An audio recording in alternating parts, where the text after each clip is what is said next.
Tenses made easy. English to Urdu. Past continuous tense.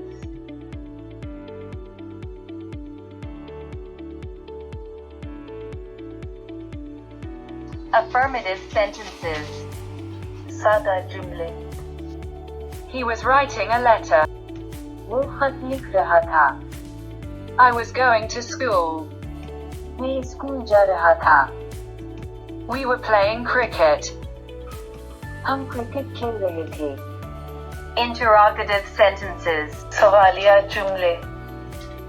Was he writing a letter? क्या वो खत लिख रहा था? Was I going to school? क्या मैं स्कूल जा रहा था? Were we playing cricket? क्या हम क्रिकेट खेल रहे थे? Negative sentences. मनफी जुमले. He was not writing a letter. वो खत नहीं लिख रहा था. I was not going to school.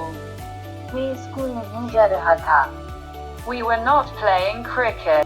हम क्रिकेट नहीं खेल रहे थे.